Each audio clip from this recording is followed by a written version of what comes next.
peut-être de spécificités de ce domaine qui ont pu aider dans ta carrière. Est-ce que tu peux nous en parler un peu plus? Oui, je voulais rebondir sur le fait qu'on est dans une industrie. Déjà, on a une industrie qui fonctionne. On est des cols blancs. Hein, on fonctionne. Il n'y a rien qui nous limite dans cette industrie. On est tout aussi intelligente. On est capable de comprendre.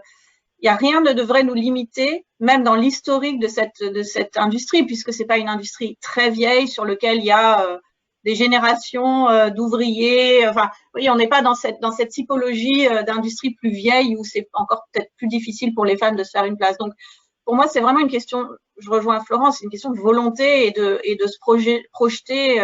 C'est pas parce que ça a un clavier, un écran ou parce que c'est du soft que c'est obligatoirement inatteignable pour une femme. Donc, il faut vraiment qu'on arrête avec ces. Et je pense que l'éducation est hyper importante pour que le fait de mettre du coding à l'école et tout va aider parce que les filles doivent pouvoir se projeter sur oui, coder, ça peut être aussi coder une appli. Je sais pas, nous dans les boîtes avec lesquelles on travaille là au sein du fonds dont on fait partie, il y a des boîtes qui travaillent dans la mode, il y a des boîtes qui peuvent intéresser aussi des filles sur d'autres typologies de produits. Donc déjà, il y a ça. La tech, pour moi, ne devrait pas, devrait attirer les femmes parce qu'il y a aucune barrière qui est vraiment présente.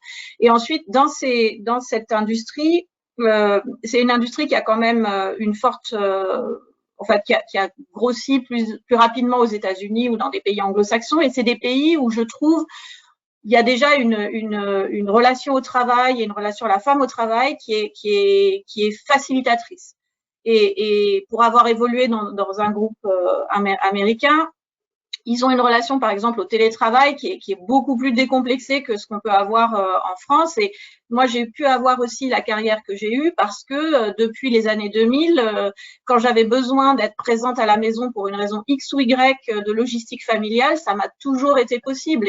Et cette flexibilité par rapport à la coordination vie professionnelle, vie personnelle, je pense, était plus présente, en tout cas historiquement, dans ces structures américaines.